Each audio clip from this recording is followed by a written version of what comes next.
Hello, everyone. Such a good time to gather again and learn about what it takes to have an effective music ministry. Today, we're going to be looking at the subject of worship leadership. Let me say welcome. This is Silent Shout School of Music Ministry, where we equip and empower minstrels for effectual ministry.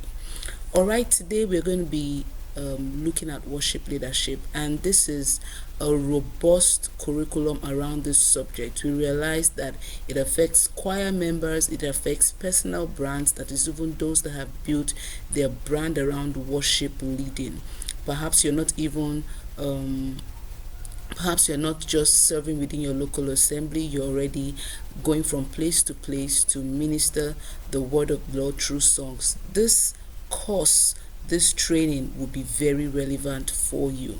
Are there young minstrels coming up in your circle and all of that? You need to draw their attention to this course because it will really enrich them as they grow in ministry. What is the objective of this experience? What are we trying to achieve? We want to help minstrels understand the intentionality in crafting transformational worship experiences. Transformation is the goal of worship experiences. Transformation is the goal of you ministering in songs.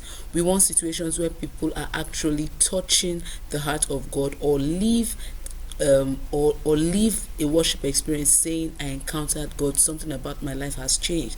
So going through this course would help minstrels understand that there's intentionality when it comes to building worship experiences.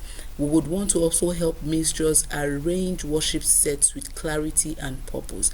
You will need to understand that every worship gathering may have its own unique purpose, and how you put your songs together, how you lead the worship would eventually tell if that purpose is met.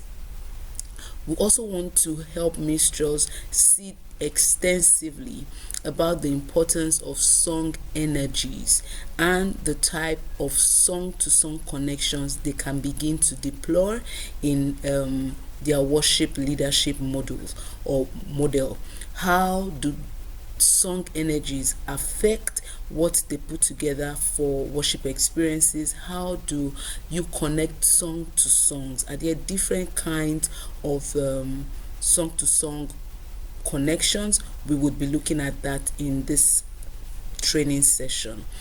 And lastly, our objective is to also help minstrels open their hearts to the spiritual demands on the calling of being a worship leader.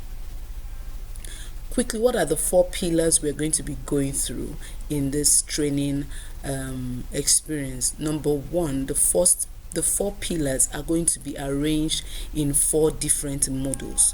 The first being worship flows and song selections, the second being leading and engaging congregations, the third being worship atmospheres and ad-libs, and then the 4th pillar we're going to be looking at together is navigating real-time worship challenges. You will agree with me that challenges do occur while you are there, leading a congregation in worship. How do you posture yourself? How do you manage such challenges so that the intent of the Lord is still very much achieved? So I'm going to say welcome again to this worship experience. That was a brief orientation on how this experience is going to run. Thank you for joining.